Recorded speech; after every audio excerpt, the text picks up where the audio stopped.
নমস্কাৰ বন্ধুসকল, আজি আমাৰ ষ্টুডিঅ' মজিয়ালৈ নিমন্ত্ৰণ কৰি আনিছোঁ বিশিষ্ট লেখক, সাংস্কৃতিক কৰ্মী, সমালোচক, যোৰহাট জিলা ভাৰতীয় গণনাট্য সংঘৰ সভাপতি শ্ৰীযুত কমল শৰ্মাদেৱক। এই আপাহতে আমি ষ্টুডিঅ'ৰ মজিয়াৰ পৰা তেখেতলৈ এখন চেলেঞ্জ চাদৰ আগবঢ়াইছোঁ। নমস্কাৰ। ধন্যবাদ। আমি এই জ্যেষ্ঠ অভিজ্ঞ লেখক, সাংস্কৃতিক কৰ্মী লোকজনৰ পৰাই বহু কথা আজি শুনিম, অনুভৱ কৰিম, বুজিবলৈ চেষ্টা কৰিম আৰু আপোনালোকক যাতে আমাৰ এই যাত্ৰা পথত সঁহাৰি জনায়। বাৰু আমি আহিছোঁ আমাৰ কথাৰ প্ৰসংগলৈ। আমি সকলোৱে জানো যে আপুনি এজন বিশিষ্ট লেখক। আমি সকলো প্ৰতিষ্ঠিত পেপাৰত আপোনাৰ লেখা পঢ়িবলৈ পাওঁ। সাংস্কৃতিক কৰ্মী, এজন সমালোচক। আপোনাৰ জন্ম ক'ত হৈছিল? আপোনাৰ কৈশোৰৰ বিষয়ে কওকচোন একেষাৰ। মোৰ জন্ম হৈছিল যোৰহাটৰে এই ভোগদৈ নদীখন যে আছে চহৰৰ মাজত, হয়, তাৰ নিমাতী ঘাটৰ ৰাস্তাটোলৈ সোমাই যাওঁতে প্ৰায় 1 কিলোমিটাৰমান যাব লাগে। জেগাখনৰ নাম হ'ল বৰিগাঁও। হয়, এই বৰিগাঁৱতে মোৰ জন্ম। হয়, মোৰ প্ৰাথমিক শিক্ষাও সেই 83 নং নকাৰী বুনিয়াদী বিদ্যালয়তে হৈছিল। হয়, এই তাত মই জন্মগ্ৰহণ কৰি তাতে প্ৰাথমিক শিক্ষা লৈ যেতিয়া মই হাইস্কুল পালোঁ, শংকৰদেৱ ছেমিনাৰীত মই নাম লিখাইছোঁ। কিন্তু মোৰ শৈশৱ আৰু কৈশোৰৰ গোটেই কালচোৱা বৰিগাঁৱত, মোৰ জীৱন গঢ়াত বৰিগাঁৱৰ বহু অৱদান আছে। হয়, হয়। কিয়নো বৰিগাঁৱত এটা ডাঙৰ মঞ্চ আছিল। সেইটো বৰিগাঁও ধৰ্ম সন্মিলনী সভা বুলি কয়। হয়, হয়, এতিয়াও তাৰ নাম আছে। বিভিন্ন কাম আছে, আমি পাইছোঁ। তাৰ নাটকত প্ৰতিবাৰে বছৰেকত কেইবাখনো নাটক হয়। হয়, তাৰপিছত বৰিগাঁও ছাত্ৰ সমাজ। হয়, ছাত্ৰ সমাজখনত এটা ডাঙৰ বৃহৎ লাইব্ৰেৰী আছিল। হয়, আৰু আমি শৈশৱৰ পৰাই সেইবোৰৰ লগত জড়িত। হয়, এই নাটকত আমাৰ তাত অভিনয় কৰিবলৈ সেই সময়ত চন্দ্ৰনাৰায়ণ বৰুৱা এই বনৰীয়া ফুলত যে লৈছিল, সেইবোৰ আমাৰ অতুল বৰদলৈ যি কলনুল নামৰ চিনেমাও বনাইছিল। এনেকুৱা বহু ডাঙৰ অভিনেতা, অভিনেত্ৰী, সংগীতজ্ঞক আমি লগ পাইছিলোঁ আমাৰ বৰিগাঁও ধৰ্ম সন্মিলনী সভাত। ধৰ্ম সন্মিলনী সভাই অন্ততঃ যোৰহাটৰ নাট্য আন্দোলনত এটা গুৰুত্বপূৰ্ণ ভূমিকা আছে। কিন্তু সেইটো কথা খুব কম আলোচনা হয়। আজি যে প্ৰশান্ত কটকী, মই ক'ব খুজিছিলোঁ, প্ৰশান্ত কটকী নাটকত যে লিখি আছে, গুণীন খাৰঘৰীয়া, এই সকলোবিলাক কিন্তু সেই বৰিগাঁও ধৰ্ম সন্মিলনীৰে মানুহ। তেওঁলোকে সংকেত নাট্যগোষ্ঠী বুলি এটা নাট্যগোষ্ঠী খুলিও লৈছিল। আৰু মই নিজৰ ব্যক্তিগতভাৱেও এপচাৰ নাটক, অৰুণ শৰ্মাৰ আহাৰ, নিবাৰণ শৰ্মা, এইবিলাক আমি নাটক কৰিছিলোঁ তেতিয়া।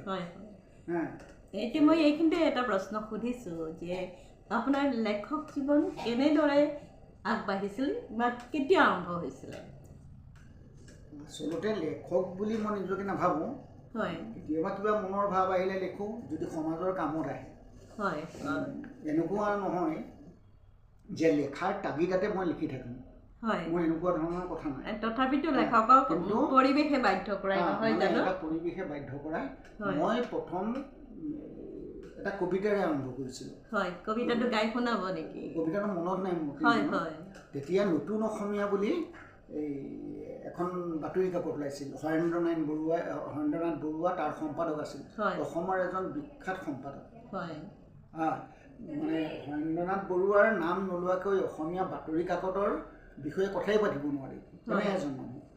তেওঁৰ তাতে নতুন অসমীয়া বুলি এখন বাতৰি কাকত ওলাইছিল। সেইখন নীলকমল বেজবৰুৱাৰ বাতৰি কাকত আছিল। এতিয়াও যদি চোলাধৰাৰ ফ'কাছ বুলি যে যিটো আছে, পাৰ হৈ গৈটোৱে যিটো ঘৰ পায়, পুৰণি ধৰণৰ ডাঙৰ কম্পাউণ্ডৰ, সেইটোৱে আছিল নীলকমল বেজবৰুৱাৰ ঘৰ। আৰু মই তাতেই জীৱন ৰেল বুলি এটা কবিতা লিখিছোঁ। এই জীৱন ৰেলৰ মই সেইদিনাখন ভবা নাছিলোঁ যে মোৰ জীৱনটো সেই ৰেলতে কাটিব। মই ৰেলতেই চাকৰি পালোঁ, ৰেলতেই মই কাম কৰি পেলাই ৰিটায়াৰ্ড হ'লোঁ। ঠিক তেনেকুৱা ধৰণৰ মই আৰম্ভ কৰিছিলোঁ। কিন্তু মই যেতিয়া অলপ কিশোৰ অৱস্থাটো পালোঁ, তেতিয়া মই বিভিন্ন ব্যক্তিক লগ পাইছিলোঁ। তাতে তাৰ ওপৰত মানে এই মহেন্দ্ৰ বৰা বুলি এজন এগ্ৰিকালচাৰ একাউণ্ট অফিচাৰ আছিল। মই তেখেতক লগ পাইছিলোঁ। তেখেতৰ চিন্তাবিলাক মই আনতকৈ বেলেগ দেখিছিলোঁ। মহেন্দ্ৰ বৰা নহয় জানো? তেওঁ চেণ্ট্ৰেল গভৰ্ণমেণ্টৰ এমপ্লয়ী আছিল, কিন্তু তেওঁলোকৰ একাউণ্টছৰ এটা আৰু কিবা এটা ভাগ আছে য'ত তেওঁ আছিল, এইটো আণ্ডাৰ দি চেণ্ট্ৰেল গভৰ্ণমেণ্ট। তেতিয়া তেওঁৰ লগত যেতিয়া কথা বাৰ্তা পাতোঁ, এটা নতুন এখন জগত মই দেখিবলৈ পাওঁ। বিচাৰ বুদ্ধিবিলাক মই বেলেগ ধৰণৰ কৰিব খোজোঁ। তেতিয়া ভাবিলোঁ যে এই যে চিন্তাটো নতুনকৈ আহিছে, এই চিন্তাটোতো মানুহৰ ওচৰলৈ লৈ যাব লাগিব। তেতিয়াই আমি চেতনা অধ্যয়ন চক্ৰ বুলি এটা জন্ম দিছিলোঁ। সেই চেতনা অধ্যয়ন চক্ৰ প্ৰতি সপ্তাহত মঙলবাৰে সন্ধিয়া বহে। এই যে চেতনা অধ্যয়ন চক্ৰ বা চিন্তাটো এটা নতুন ধাৰা, সেইটো বিষয়ে অকণমান কওকচোন। চেতনা অধ্যয়ন চক্ৰটো আমি গঠন যেতিয়া কৰিছিলোঁ, তেতিয়া আমাৰ এটা চিন্তা আহিছিল যে নতুন প্ৰজন্মৰ ল'ৰা ছোৱালী, তেতিয়া আজিৰ দিনৰ নতুন প্ৰজন্ম নহয়, সেই সময়ৰ নতুন প্ৰজন্ম যিবোৰ আছিল, এই ল'ৰা ছোৱালীবিলাক আমাৰ ক্লাবলৈ আহে, মইনা পাৰিজাত আছিল, বা নাটক চাটক কৰিবলৈ আহে, লাইব্ৰেৰীলৈ আহে। তাই এই ল'ৰা ছোৱালীবিলাকক লৈ আমি ভাবিলোঁ যে চেতনা অধ্যয়ন চক্ৰ নামৰ এটা অধ্যয়ন চক্ৰ গঠন কৰোঁ, আৰু সপ্তাহত এদিন আমি আলোচনা কৰিম। তেতিয়া আমাৰ এই ল'ৰা ছোৱালীবিলাকক মতা হ'ল, আৰু তেতিয়া আমি আলোচনা কৰিছিলোঁ আটাইতকৈ যিবোৰ জ্বলন্ত বিষয় সেই সময়ত। জ্বলন্ত বিষয় এতিয়া ধৰি লওক, যেনেকৈ নিউ লিবাৰেলিজিমৰ ওপৰত আমি কথা পাতিব পাৰোঁ। এতিয়া যিটো ৰাজনীতিক ধাৰা, এইবিলাকৰ ওপৰত আমি কথা পাতিব পৰা বহুত সুবিধা আছে। সেই সময়তো তেনেকুৱা ধৰণৰ বহুত বিষয় আহি গৈছিল সমাজখনলৈ, পৃথিৱীলৈ। তাৰমানে এইটো 60-70 দশকৰ কথা নহয় জানো? 70 দশকৰ কথা। তেতিয়া আমি যে এই বাৰ্ণিং টপিকবিলাকৰ ওপৰত আলোচনা কৰোঁ, তাৰ কাৰণে এজন সেই বিষয়ত মানে এজন সবল ব্যক্তিক মাতি অনা হয়। ধৰি লওক আমি ভাৰতীয় বেংকিং অৱস্থাৰ কথাই পাতিম, ব্যৱস্থাটোৰ কথা পাতিম। তেতিয়া বেংকৰ কোনোবা এজন মেনেজাৰৰ লগত যোগাযোগ কৰোঁ, আৰু তেওঁক কওঁ যে আপুনি বেংকৰ সবিশেষ ক'ব লাগিব, আৰু তেওঁ আহি পেলাই সেই সময়ত আমাৰ সেই ল'ৰা ছোৱালীবিলাকৰ লগত তেওঁলোকৰ প্ৰশ্ন থাকে, ভাৱৰ আদান প্ৰদান হয়। মই এইখিনিতে এটা প্ৰশ্ন সুধিব খুজিছোঁ যে এইটো আপোনালোকে যি নতুন চিন্তাধাৰাত তেনেকৈ আগবঢ়াই লৈ গৈছিলে নহয় জানো? এতিয়া আজি দেখিছোঁ, আজি সাম্প্ৰতিক পটভূমিত যে বহু লেখকৰ সৃষ্টি হৈছে, এক শুভ লক্ষণ, কিন্তু বহু কবি সৃষ্টি হৈছে, বা বহুত ছ'চিয়েল মিডিয়াত দেখিছোঁ, বা বহুত বঁটা বাহনৰ লগতো প্ৰায় কি পয়োভৰ দেখিছোঁ। তেখেতসকল ওতঃপ্ৰোতভাৱে সমাজ জীৱন প্ৰতিফলিত কৰা বুলি ভাবেনে তেখেতসকলে? নহয়, আজিৰ যুগটো হ'ল সাংঘাতিক এটা টেকনিকেল যুগ, আৰু এটা যিটো নিউ লিবাৰেলিজিম, নব্য উদাৰতাবাদৰ পিছত সাহিত্যিক শিল্প এই সকলোবিলাকৰ এটা বেলেগ ৰূপ দিবলৈ আৰম্ভ কৰিছে। কাৰণ আমাৰ সংস্কৃতি যিটো, আমি সাহিত্যক কৈয়ে দেখোন সাহিত্য সমাজৰ দাপোন। সাহিত্যৰ প্ৰথম কথাই আমি ক'লোঁ তেনেকৈ কওঁ, তেনেহ'লে সমাজৰ দাপোনখন প্ৰতিফলিত কৰিবৰ কাৰণে এটা ব্যৱস্থা কৰা হয়। এই ব্যৱস্থাটোত ৰাষ্ট্ৰই গঠন কৰে, আৰু ৰাষ্ট্ৰই গঠন কৰা ব্যৱস্থাটোৰ মাজত বেছিভাগ শিল্পী কবি সাধাৰণতে নাম কৰিবৰ কাৰণে সোমাই পৰে। সমাজত ঘটি থকা ঘটনাই লয়, কিন্তু সেই ঘটনাবিলাকৰ গভীৰত্বত অধ্যয়নটো নকৰে। সেইকাৰণে বহু লিখক আছে, বহুতে কবিতা লিখে, কিন্তু কবিতাৰ যিটো যেনেকৈ কবিতাই জগত জোকাৰিব পাৰে, কাৰণ আমি যেতিয়া পঢ়োঁ তেতিয়া আমি এটা কেপশ্যন পাওঁ, দ্য বুকছ হুইচ চুক দি ৱৰ্ল্ড, পৃথিৱী কঁপোৱা কিতাপ, নহয় জানো? পৃথিৱী কঁপোৱা কিতাপৰ বিষয়ে আমি যেতিয়া কওঁ, তেতিয়া ডষ্টয়evsky, কাৰ্ল মাৰ্কছ বা মেস্কিন গৰ্কি, এই গোটেইবিলাকৰ মাৰ্ক টুৱেইন, এইবিলাকৰ কথা আহি যায়। এইবিলাকে পৃথিৱীত এটা প্ৰভাৱ পেলাব পাৰিছিল। আৰু ৰাছিয়াৰ বহুত গগল চগলৰ বহুত কিজানি উপন্যাস আছে যিবিলাকে সেই সময়ত এটা সাংঘাতিক জোৱাৰ আনিব পাৰিছিল আজি আমাৰ সাহিত্য কৰ্মই তেনেকুৱা এটা জোৱাৰ আনিব পৰা নাই সি যদি পুৰস্কাৰ নাপায় সি যদি কেনেবাকৈ পুৰস্কাৰ নাপায় সাহিত্য একাডেমি নাপায় এই নোবেল প্ৰাইজ যদি নাপায় তেনেহ'লে আমাৰ বহুত ভাল লিখকৰ কিতাপৰ গোন্ধেই নাপায় ইয়াৰ কাৰণ আপুনি কি বুলি ভাবে ইয়াৰ এটা হ'ল এটা ৰাষ্ট্ৰযন্ত্ৰ এটা ব্যৱস্থা হয় এতিয়া সাধাৰণভাৱে আমি যদি চিন্তা কৰোঁ এখন ৰাষ্ট্ৰ আমাৰ কি নাই আমাৰ আছে ৰাষ্ট্ৰীয় ফুল ৰাষ্ট্ৰীয় পতাকা ৰাষ্ট্ৰীয় জন্তু ৰাষ্ট্ৰীয় পক্ষী ৰাষ্ট্ৰীয় বৃক্ষ কিন্তু মই যদি সোধোঁ আমাৰ ৰাষ্ট্ৰীয় চৰিত্ৰ কি আমাৰ এখন ৰাষ্ট্ৰই তাৰ নাগৰিকৰ এটা চৰিত্ৰ গঠনত কি ভূমিকা লৈছে সেইটো এটা ডাঙৰ কথা এতিয়া আমি যেতিয়া কওঁ আমি যেতিয়া টাউনত যাওঁ যেতিয়া কোৰ্ট বিল্ডিংটো দেখোঁ তেতিয়া আমি কওঁ যে এইটো ব্ৰিটিছে বনোৱা কোনোবা এখন পুৰণা দলঙৰ ওপৰেদি গ'লে কওঁ যে এইখন ব্ৰিটিছে বনোৱা এতিয়া আমি কেলেই কওঁ যে কোৰ্ট বিল্ডিংটো এতিয়াও সেই 100 বছৰ পাৰ হৈ যোৱাৰ পিছতো কোৰ্ট সেইটো একেই আছে মানুহে কাম কৰি থাকিব পাৰিছে সেই একে ধৰণৰ পৰিৱেশটো তেওঁলোকে সেইবোৰ ৰাখিব পাৰিছে এই যে আমি আটাইতকৈ বেছি দিন যোৱা আটাইতকৈ এতিয়াও ধুনীয়া হৈ থকা ঘৰটো ব্ৰিটিছে বনোৱা দলংখন ব্ৰিটিছে বনোৱা বুলি কৈ আমি গৌৰৱ অনুভৱ কৰোঁ কিয়নো এটা কথা আমি জানো যে তেওঁলোকে 2 নম্বৰী নকৰিছিল আজি 6 মাইলত ফ্লাইঅভাৰ বনালে 5 বছৰ নহওঁতে ভাগিয়েই কিন্তু 100 বছৰ পাৰ হৈ যোৱা আমি কোৰ্ট বিল্ডিংটো বা এনেকুৱা ধৰণৰ বহুত ষ্ট্ৰাকচাৰ আছে অসমত বা ভাৰতত ক'ৰবাত ফাক আছে ক'ৰবাত নিশ্চয় কেৰণ আছে ঠিক আছে আমি পিছৰ প্ৰশ্নলৈ যাম যে ক'বলগীয়া বহুত আছে এইটো সম্পৰ্কত আমি জানিব লগা বহুত আছে কিন্তু পৰৱৰ্তী প্ৰশ্নলৈ যাম যে আমি জানো যে তেখেত এজন শ্ৰীযুত কমল শৰ্মাদেৱ এজন অভিজ্ঞ সাংস্কৃতিক কৰ্মী বহু বছৰ ধৰি তেখেতে সাংস্কৃতিক জগতৰ লগত জড়িত হৈ আহিছে কাম কৰিছে আৰু সূক্ষ্মভাৱে অধ্যয়ন কৰিছে গতিকে আজি এই প্ৰসংগত মই ক'ব খোজোঁ যে বৰ্তমান যি বিহু মঞ্চৰ চেলিব্ৰিটি বা ক'ৰবাত সাংস্কৃতিক জগতখন ভাগ হৈছে নেকি কিছুমান সঁচা শিল্পীয়ে জীৱনত উৱাদিহ পোৱা নাই নেকি এই সম্পৰ্কত তেখেতে কি ক'ব না বিহু সংস্কৃতিটো যিটো কওঁ এইটো অসমীয়া জাতীয় জীৱনৰ লগত তাৰ সম্পৰ্ক সেই এটা লোকধাৰা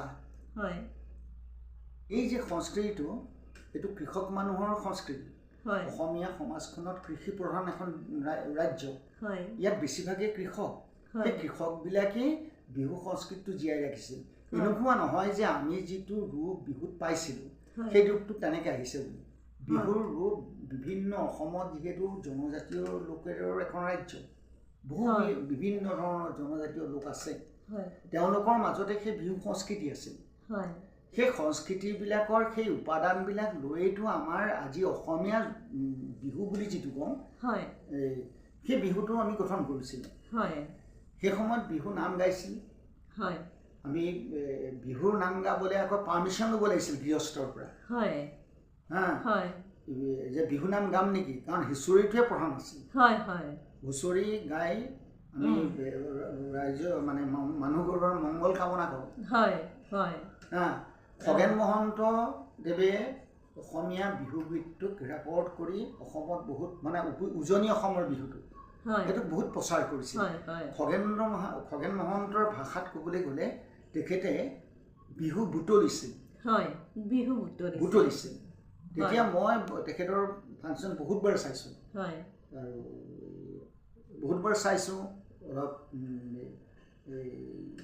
তেখেত গণনাট্য সংঘৰ লগতে জড়িত আছে তেখেত যোৰহাটলৈ আহিলে চন্দ্ৰধৰ বৰুৱাৰ ঘৰতেই থাকে এইটো ৰজা মৈদামৰ ওচৰত আৰু তাতে তেওঁলোকৰ পুৰণা টেপ ৰেকৰ্ড এটা আছিল টেপ ৰেকৰ্ডাৰ সেইটো লৈ বকথা নেমুগুৰিলৈ যায় বকথা নেমুগুৰি হ'ল যে চেপনৰ সিপিনেতো সোমাব পাৰি নহ'লে শিমলুগুৰিলৈ যাওঁতে চোনপুৰা হৈ পেলাই যিটো চেপনলৈ ৰাস্তা গৈছে সেই ৰাস্তাটোতে গ'লে পাত শাকো বকথা আমি নেমুগুৰি পাম এইবিলাকত অসমীয়া যিটো বিহু এই বিহু সংস্কৃতিটোৰ মানে জন্ম তাতে হৈছিল বুলি এটা মানুহে কয় আৰু তাৰ পৰাই তেওঁ সেইবোৰ সংগ্ৰহ কৰিছিল তেওঁৰ যিটো মানে বুটলি বুলি কৈছিল সেই টেপ ৰেকৰ্ডাৰত আনি তাকে তেওঁ ৰেকৰ্ড কৰিছিল সেইকাৰণে তেওঁৰ বিহু গীতবিলাক অসমীয়া মানুহৰ প্ৰাণে প্ৰাণে সোমাই গৈছিল সেইবোৰ দিয়ে ঢেঁকি দিয়ে ঢেঁকি দিয়ে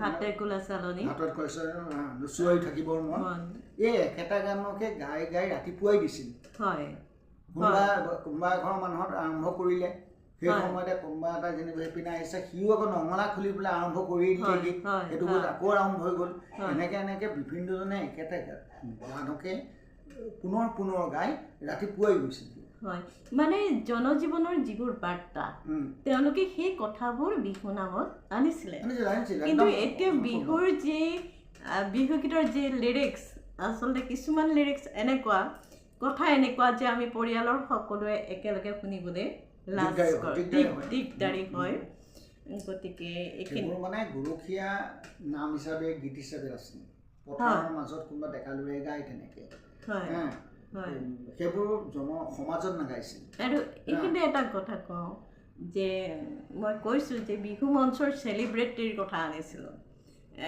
ক'ৰবাত আচলতে সঁচা শিল্পীবোৰ বাদ পৰি গৈছে নেকি বাৰু লোকশিল্পী যিবোৰ আছে লোক সংগীতৰ বাদ্যযন্ত্ৰ বজোৱা লোক সংগীতৰ চৰ্চা কৰা যিবোৰ গ্ৰামীণ মানুহ আছে এতিয়া কোলামণি সন্দিকক চিনি পাবা জানো মই যদি কওঁ নাম শুনিছোঁ তেওঁতো দিহানামক আজি ইমান প্ৰচলন কৰিব পাৰিলে ককাইগীত কিমান যে আমি লোকশিল্পীসকলৰ কথা ক'লোঁ এইবিলাকৰ আদৰ আজি সেই যিখন জগত যিখন ইলেক্ট্ৰনিকৰ জগত যিখন আমি পশ্চিমীয়া জগতৰ যিটো ধাৰা সেই ধাৰাত তেওঁলোকৰ স্থান নাথাকে কাৰণ এতিয়া মই দেখিছোঁ যে আপুনি যে ক'লে যিটো ভাষা চেলিব্ৰিটি এইবোৰ আজিকালি ভাষা এইটো এইবিলাকৰ লগত বৰ মানে আমাৰ পৰিচয় নাই তেওঁলোকে যেতিয়া আমি আমাৰ খাতি আমাৰ যিবোৰ কৃষকৰ গীত বিহু নামৰ কথা ক'বলৈ যায় তেওঁলোকে ব্যৱহাৰ কৰে ৰ বিহু শব্দটো লগাই ৰ বিহু বা তেওঁলোকৰতো কি বিহু এতিয়া এটা ধাৰা দেখিছোঁ এই ধাৰাটো মোৰ মানে চিন্তা হয় যে মানুহবিলাকে এই ধাৰাবিলাকক আধুনিক ধাৰা বুলি কয় যিবোৰ চলিত ধাৰা কিন্তু নহয় তেনেকুৱা আধুনিক মডাৰ্নিটি বেলেগ বস্তু এটা মডাৰ্নিটি তাকেই কোৱা হয় যি আধুনিক চিন্তাৰে আধুনিক তথ্যৰে সমৃদ্ধ এজন ব্যক্তি সেইজনহে মডাৰ্ণ মানুহ কিন্তু আজি মই মোৰ চেলাৰীবিলাক উঠাই দিলোঁ মই এটা হেৰি কৰিলোঁ মই বাৰলৈ যাবলৈ অভ্যাস কৰিলোঁ মই ড্ৰিংকছ কৰি পেলাই ৰাস্তাত উৎপাত কৰিলোঁ these are not at all modern এইবিলাকক ৱেষ্টাৰ্ণাইজ বুলি কয় এইবোৰ পশ্চিমীয়া যিটোক আমাৰ মানুহবিলাকে এতিয়া আধুনিক বুলি কৈ আছে আৰু আমি মানে কানিটোক আমি বৰ বিটোক অমৃত বুলি কৈ আছোঁ পশ্চিমীয়াকৰণটো হ'ল বৰ বি আৰু মডাৰ্ণটো হ'ল অমৃতৰ নিচিনা বস্তু আজিকালি আমি জানো যে সকলো যুৱক যুৱতী মডাৰ্ণ হ'ব লাগে আজি নিজৰ তথ্য আজি আধুনিক তথ্য যোৱাকালি পৃথিৱীত কি হৈ গৈছে সেই খবৰটো তেওঁৰ ওচৰত থাকিব লাগিব হি ইজ মডাৰ্ণ কিন্তু আমি যিবোৰ নকল কৰি আছোঁ আজি কিবা এটা অনুকৰণ কৰি আছোঁ আমি এটা উৎসৱ হওক সেই উৎসৱত দেখিব আপুনি দুৰ্ঘটনাৰে ভৰ্তি হৈ থাকে ছোৱালী ল'ৰা গোটেইবিলাকে ড্ৰাগছ বা ড্ৰিংকছত একদম মত্ত হৈ থাকে এইবোৰ কেতিয়াও আধুনিক কালচাৰ কেতিয়াও নহয় আধুনিক সংস্কৃতিটো হ'ল আটাইতকৈ উন্নত সংস্কৃতি সেইটো হৈছে আমি অনুকৰণ কৰি পেলাই যিটো সহজ সেইটোকে অনুকৰণ কৰিব কঠিনবিলাকতো আমি সাধনা কৰিব লাগিব এতিয়া যদি মই কওঁ যে তুমি অমুক গান এটা গোৱা তুমি কেনেকুৱা চিলেক্ট কৰিব যিটোত কোনো বেছি সংগীতৰ জ্ঞানৰ দৰকাৰ নাই কিন্তু মই যদি তোমাক কওঁ তুমি এটা মাৰ্গীয় সংগীত গোৱা তুমি মালকোচুকত গান এটা গোৱাচোন তেতিয়া তুমি ফটককৈ গাব নোৱাৰা কাৰণ সেইটো সাধনাৰ দৰকাৰ আমি সেইবিলাক কৰি আছোঁ আজি এটা গান গোৱাৰ এইটো কথা ঠিক নতুন প্ৰজন্মৰ বহুতৰ কণ্ঠ খুব সুন্দৰ ৰচনাও বহুত উন্নত আৰু তেওঁলোকৰ যিবিলাক গান গীতৰ লগত সংগীতৰ সংযোজন কৰে, এইবিলাকো সুন্দৰ হৈছে, নথকা নহয়। আৰু কিছু ডেকা ল'ৰাই মডাৰ্ণ ল'ৰাই তেওঁলোকে ধৰি লওক বৰগীতকো বিদেশত পপুলাৰ কৰিব পাৰিছে। এইবোৰ ডাঙৰ কথা। এইবিলাকক আমি উৎসাহিত কৰিম আৰু তেওঁলোকৰ যিটো চিন্তাক তাত সন্মান কৰিম। বহুত নেতিবাচকৰ লগতে বহু ইতিবাচক কাম হৈ আছে। লিখা ল'ৰা আছে, মহিলা আছে যিসকলে নতুন চিন্তাৰে লিখিছে, সমাজলৈ কিছু বাৰ্তা দিছে। কিন্তু একেলগে এনেকুৱা কিছুমান কবি, এনেকুৱা কিছুমান লিখকো সৃষ্টি হৈছে যাৰ কোনো মানে অধ্যয়নেই নাই, বিষয়টোৰ ওপৰত অধ্যয়ন নাই, লগতে ভেটি নাই। মানে এতিয়া ধৰি লওক কবিতা লিখা মানুহকেইজনে কিবা এখন মেগাজিন উলিয়ালে বা কিবা এটা হেৰি আলোচনা হ'লে তাত কবিতা গোৱা মানুহ বহুত বেছি, বিশেষকৈ কবি যিবোৰ আমি সন্মিলন পাতোঁ, সেই সন্মিলনবিলাকত কবিতাটোৰ ওপৰত আলোচনা খুব কমেই হয়। ঠিক আমি অসমীয়া যেতিয়া মানে স্নাতকত পঢ়িছিলোঁ অসমীয়া সন্মান বিষয়, তেতিয়া পাইছিলোঁ যে আধুনিক কবিতাই এনেকুৱা বস্তু কিছুৰ ক্ষেত্ৰত কিছুৱেতো খুব সুন্দৰভাৱে চৰ্চা কৰি আছে যে নাগাচাকি খুমটাই বন্দী হাতে মুটাই। এইটো আধুনিক কবিতাৰ পংক্তি হিচাপে যদি ধৰা যায়, শব্দকেইটা উচ্চাৰণ কৰিবলৈ ভাল, কিন্তু অৰ্থ একো নাই, অৰ্থটো শূন্য। বাৰু এইখিনিতে আমি জানো যে দাদাই বহুত গ্ৰন্থ অধ্যয়ন কৰে, বহুত ইতিহাস অধ্যয়ন কৰিছে, বিশ্ব গ্ৰন্থ তেখেতে অধ্যয়ন কৰিছে। গতিকে এইখিনিত তেখেতৰ নাটকৰ লগতো জড়িত তেখেতে, গতিকে মানে এটা প্ৰিয় কবিতা আৰু এটা নাটকৰ সংলাপ তেখেতৰ পৰা শুনিবলৈ বিচাৰিম আমি। নাটকৰ সংলাপ চাগে মনত নাই মোৰ, কবিতা এটা গাম বাৰু। আজি কেইদিনমানৰ আগতে শিৱৰাত্ৰিত এটা কবিতা লিখিছিল। এই যে শিৱৰাত্ৰিত মানে এটা ধৰ্মীয় নিচাগ্ৰস্ততা যে মানুহৰ মাজত আনি দিয়ে, শিৱ পূজাৰ নামত ভাং এটা ধৰ্মীয় প্ৰসাদ হিচাপে ব্যৱহাৰ কৰে, কিন্তু তাৰ এফেক্টটো হ'ল সেই নিচাগ্ৰস্ততা আনি দিয়ে। আৰু সেইটো লৈ পেলাই আমি উৎসৱী পাতোঁ। মই এটা কবিতা লিখিছিলোঁ, কবিতাটো গাম নেকি? নিশ্চয় নিশ্চয়। কবিতাটো মই লিখিছিলোঁ, আমাৰ দৰ্শকসকলে ভাল পাব। ফেচবুকতো বহুতে এইবোৰ হেৰি কৰিছিল, কবিতাটো উলিয়াই লওঁ, মনত নাথাকে নহয়। কবিতাটোৰ নাম দিছিলোঁ পাৰ্বতীৰ দোকান। পাৰ্বতীয়ে পোহাৰ মেলিছে শিৱ মন্দিৰৰ আগত, আজি হেনো মহাদেৱৰ ৰাতি। পুৱাবনে ৰজনী নিচাগ্ৰস্ত নগৰী, যোৱা ৰাতি দেশ নামৰ বিধ্বস্ত ৰিক্সাখনত মহাদেৱৰ লগত চহৰ ফুৰিলে, আজি দোকান সজালে শিৱস্থানৰ আগত। পাৰ্বতীৰ দোকানত নাই ভাং কিবা ভাঙৰ লাড়ু, নাই ধুতুৰা ফুলৰ সজ্জা, নিচা গুচোৱা বগৰীৰ চাকনা। পাৰ্বতীয়ে দোকানত সজাইছে গোন্ধোৱা ফলৰ মালা, বিক্ৰী নহ'লে সজাব মালতীৰ চাকি। গণতন্ত্ৰ সংবিধান সম্বন্ধৰ বিপণী মেলিছে পাৰ্বতীয়ে, নীলকণ্ঠ কেইজনমান গ্ৰাহকে ফটা গুৰুহাৰে বিবৰ্জিত চেণ্ডেল পিন্ধি পাৰ্বতীৰ দোকানত ভিৰ কৰিছেহি। বিক্ৰী হৈছে গণতন্ত্ৰ, বিক্ৰী হৈছে সংবিধান, নাই বিক্ৰী নাই সম্বন্ধ, আটোম টোকাৰিকৈ ৰখা সম্বন্ধৰ বয়ান, নীৰৱ হৈ পৰি আছে গ্ৰাহকৰ অপেক্ষা। আমি ধৰ্ম বুলি ক'লে এইটোৱে বুজোঁ যে যি মানুহৰ কল্যাণ সাধন কৰিব পাৰে। বাকী কিছু দৰ্শন হয়তো কিছুৰ বাবে অমূলক বা কিছুৱে সেইটো অতহীন বিশ্বাস কৰে, কিন্তু আমি যদি বিজ্ঞান মনস্কতাৰে চাবলৈ যাওঁ যে যি সত্য সুন্দৰ শুদ্ধভাৱে প্ৰতিফলিত হৈ আহিছে, নহয় জানো? সেয়াকে আমি ধৰ্ম বুলি ক'বলৈ প্ৰয়াস কৰিম। যি নহওক, আমি আজি আপোনালোকৰ আগত পৰিচয় কৰাই দিলোঁ, বহু কথা শিকিলোঁ, বুজিলোঁ, জানিলোঁ শ্ৰীযুত কমল শৰ্মাদেৱৰ পৰা। এতিয়া তেখেতে বৌদ্ধিক সমাজখনলৈ, সামাজিক সাংস্কৃতিক সমাজখনলৈ কি বাৰ্তা প্ৰেৰণ কৰিব চমুকৈ কওক।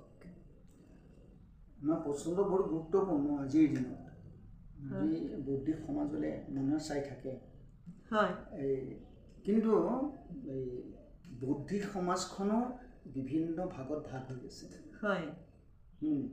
এতিয়া ধৰি লওক কোনোবা এখন ইউনিভাৰ্চিটিৰ ভাইচ চেঞ্চেলৰ হয় তেওঁ অসমৰ বৌদ্ধিক সমাজৰে এজন মানুহটো হয় কিন্তু তেওঁৰ এই বৌদ্ধিকতা তেওঁৰ চিন্তাধাৰা কিমান ৰাজ্যৰ কাৰণে ভাল কিমান জনগণৰ পক্ষত আছে আৰু কিমান ৰাষ্ট্ৰযন্ত্ৰৰ পক্ষত আছে এই কথাবিলাক বিচাৰ কৰিব লাগিব সেইকাৰণে ঠিক মানে বুদ্ধিজীৱীসকল ইণ্টেলেকচুৱেলসকল আমি যদি একে ক্লাছত ৰাখোঁ আমাৰ গণ্ডগোল হ'ব তেওঁলোকৰ বেলেগ বেলেগ ফ্ৰেকশ্যন আছে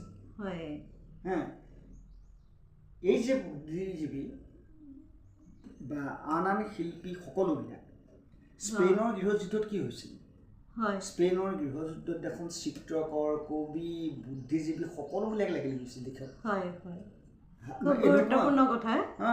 আনকি তেওঁলোকে হাতত বন্দুকো লৈছিল ৰিভলিউশ্যন কৰিছিল আকৌ আপোনাৰ যে হেৰি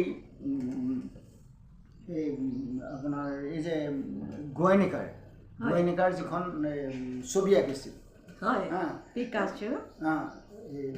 পিকাছোৱে কেনেকৈ সেই সময়ত সেই ছবিবিলাক আহি ৰাইজৰ ওচৰলৈ লৈ গৈছিল গোৱেনিকা এখন জেগাৰ নাম কেনেকৈ ধ্বংস কৰি দিছিল সেই ছবি আঁকিছিল তেওঁলোক মানে প্ৰত্যক্ষভাৱে যুদ্ধত যোগদান কৰিছিল আমাৰ ইয়াত কি হয় অসমৰ এটা তোমালোক হয়তো তেতিয়া সৰু থাকিব পৰা কিন্তু আমি তেতিয়া ডেকা ল'ৰা মানে আমি চাকৰি প্ৰস্তুতি চলাইছোঁ চাকৰিয়ে কৰোঁ অসম আন্দোলনটা হ'ল 6 বছৰীয়া 6 বছৰীয়া এটা অসম আন্দোলন হ'ল 79ৰ পৰা 85লৈকে চলিলে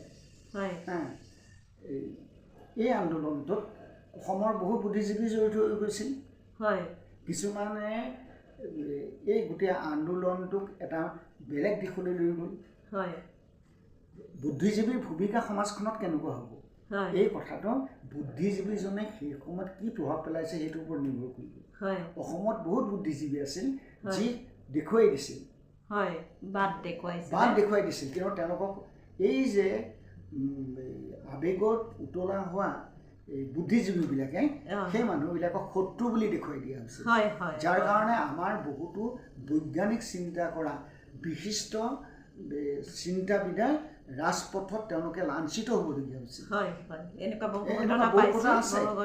বুদ্ধিজীৱীক একেডাল খুঁটেৰে বান্ধিব নোৱাৰি আজিৰ দিনতো ভাৰতবৰ্ষৰ বুকুতো বুদ্ধিজীৱীৰ ভূমিকা বেলেগ বেলেগ আৰু মই যি কথা কৈ আছো ইয়াৰ লগত জীৱন দৰ্শন সুবিধাবাদ এই শব্দবোৰ সোমাই আছে নহয় সোমাই আছে দৰ্শনটো থাকিবই লাগিব এটা দৰ্শন নথকাকৈ মানুহজনে মানে পাল নথকা নাও নিচিনা যদি দৰ্শন নাই বতাহে যি খাব সি সেইফালে যাব সেইকাৰণে ভালকৈ হাল ধৰিব পৰা নাৱৰীয়া হ'ব যিজনৰ আদৰ্শনিষ্ঠ বুদ্ধিজীৱী আৰু মই এইটো কথা ইয়াত স্পষ্ট কৰিব খুজিছোঁ যে মই যিবোৰ কথা কৈ আছোঁ এইবোৰ ভাৰতীয় গণনাট্য সংঘৰ কথা নহয় এইবোৰ মোৰ ব্যক্তিগত কথা এয়া সমাজ জীৱনৰ কথা মোৰ ব্যক্তিগতভাৱে অনুভৱ যিখিনি কাৰণ মই ভাৰতীয় গণনাট্য সংঘৰ আজীৱন কৰ্মী হিচাপে আজীৱন তেখেতে সাংস্কৃতিক কৰ্মী হিচাপে লেখক হিচাপে বা সমাজৰ এজন সচেতন নাগৰিক হিচাপে যিখিনি তেখেতে অভিজ্ঞতা আহৰণ কৰি আছে সেই কথাখিনি কৈ আছে কথাখিনি গতিকে আমি নিশ্চয় ইয়াৰ পৰা আমি বহুত শিকিছোঁ জানিছোঁ আৰু এই ষ্টুডিঅ'ৰ মজিয়াৰ পৰা তেখেতৰ আমি দীৰ্ঘায়ু কামনা কৰিছোঁ ভালে থাকক কুশলে থাকক আৰু আগন্তুক দিনত তেখেতৰ পৰা বহু কথাই আমি শিকিম বুজিম অনুভৱ কৰিবলৈ চেষ্টা কৰিম আজিলৈ আমাৰ সাক্ষাৎকাৰ সিমান্ত নমস্কাৰ ধন্যবাদ